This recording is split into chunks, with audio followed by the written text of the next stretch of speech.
Taking Flight, Card Spring Training, sponsored by Woods Basement Systems. I was at the baseball writers' dinner. I thought you had the best speech of the night, by the way. Oh, really? It was funny. It was kind of easygoing. You showed a lot of your character. Where does that come from? Just being me, honestly. I'm not going to try to be all robotic on the stage at all. You know, I'm just going to be myself anywhere and anytime. So I think that's where it came from, just being home too. You know, Yeah. it's just how I talk normally. So that's why I brought it up there. Number of guys coming up in this system right now who played in college and then got off to a really fast start in the pros. You're one of them. Just how much does that college experience really kind of get you started? Yeah, no doubt. I mean, I went the JUCO route for half a year there in the COVID year, and that really kind of helped me tune up to what I needed to be as a ball player and a person, because not everything's handed to you at JUCO, as you know, but it creates a brotherhood there to like have fun when we can, and you know, when it's time to get to work, we'll work until we can't see the ball anymore. And then at Norman too, it's kind of the same thing. You know, you create a brotherhood, you try to get a great group, you do what you need to do, and you know, with the pro ball aspect, it's the same thing. You know, each guy has a individual job, and we're all trying to get where we need to be, and that's eventually in the big leagues. So I try to carry that from college to the pros, because like I said, like we all have one dream, and it's to do what we can to help the ball team, our ball club, win, for sure. Tell me about that dream, because you started JUCO, then just not that long after, you're an organization's minor league player of the year, and you're in a spring training camp. Story doesn't always go like that. Mm-hmm. Yeah, no, it's quite an experience for sure. Like, you know, I was just trying to be happy where my feet's at. You know, just grinding my way and try to be what I need to be, and you know, just work with the pitchers. I think that's a big key with the Cardinals organization, is to, you know, create a bond with those pitchers and catchers, because that's the tightest bond you can have on a field, because you know, we're trying to make their job as easy as possible.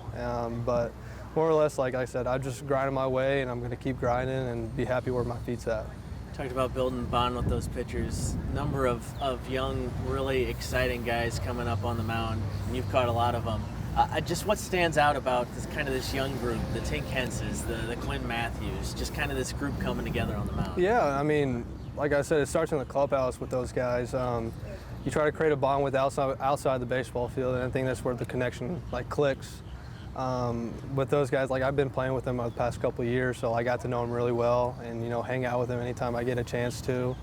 But when it's time to get to work, we work, and like I said, I do my homework, they do their homework, and we communicate. I think communication is really key for both pitchers and catchers to know what they like and don't like, and what we're going to attack with that day, and how we're, you know, what we're going to stay away with. But you know, they're just, like I said, just keep on the same path with them, make their job as easy as possible, and relax, because they have a pretty stressful job. What makes Quinn tick on the mound? Tick? Wow. What makes him, what's going through his mind when he's out there? What makes him so dominant? Well, I don't think he thinks about anything. He's like a robot almost, to be honest. But more, yeah, that dude's a robot. I don't know what he's thinking, like crypto or something. That's what he said. Yeah. That's the best answer I've gotten since I've been here. As you moved up in the organization, your stats got better at every level you went. It doesn't always happen that way. How did that happen?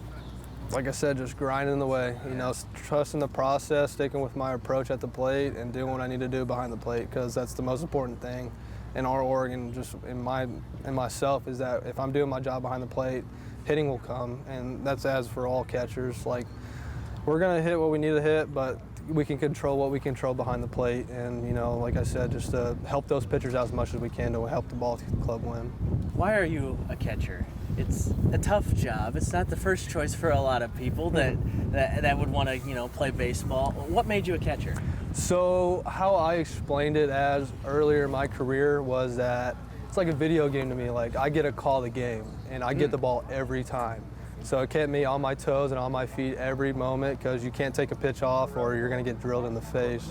So, but more or less, like, it's like a video game to me. Like, I can do what I need to do, and like, I see the pitches, I see the swings, like it's just right there in front of me. Did you have a catching hero growing up? Who was your guy? It was Yachty. That was my guy. I was a big Rangers fan growing up, because I grew up in Texas, but more or less I watched one guy only. It was Yachty. I think you're in the right organization. Heck yeah. Final thought.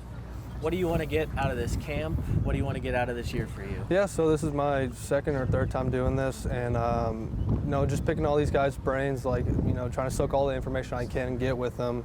I think that's a big key for us young guys and guys that are coming up is that, you know, we have to learn all these pitchers, like what they did this off season, what they're going to be comfortable with this next coming up season, and just creating another bond. I mean, I think that's key for us because we all been away, but we need to reconnect in the clubhouse, and what we need to do is just playing golf or something, just building that tight group that we need because chemistry is everything in a team. So if you have that, you can be unstoppable.